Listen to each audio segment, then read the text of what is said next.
বাংলাদেশে জঙ্গি আছে, কিন্তু এখানে দুটো এক্সট্রিম আছে। আমি দুটো এক্সট্রিমের কথা বলি।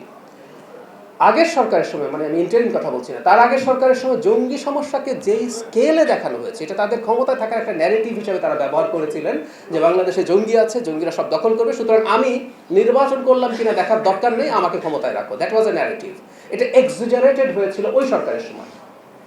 পরবর্তীতে যে সরকারের সময়, ইন্টারিমের সময়, এই আলাপ কেউ কেউ করার চেষ্টা করেছে যে বাংলাদেশে কোনো জঙ্গি নেই। এটাও আরেকটা এক্সট্রিম, এটাও ভুল কথা। বাংলাদেশে একটা পর্যায়ে মিলিটেন্সি, জঙ্গিবাদ ছিল, আছে।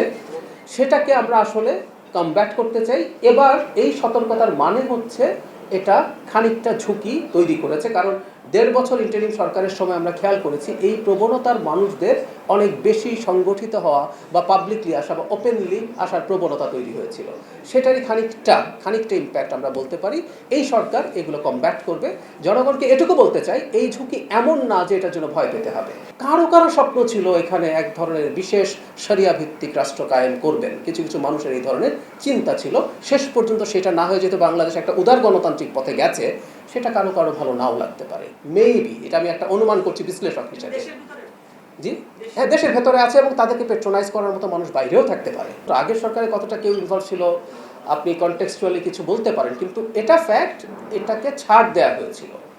যেমন ধরুন ডায়াসের যে পতাকা আছে, সেই পতাকা বহু সময় বহু জায়গায় দেখা গেছে, তো সেটা নিয়ে তো আসলে সরকার তেমন কোনো অবস্থান নেননি।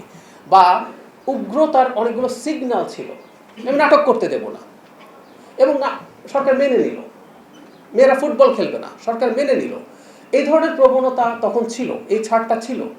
বহু বছর, 250 বছর ধরে একটা মেলা চলছে, সেই মেলা হতে দেব না, এই ঘটনাগুলো ঘটেছে।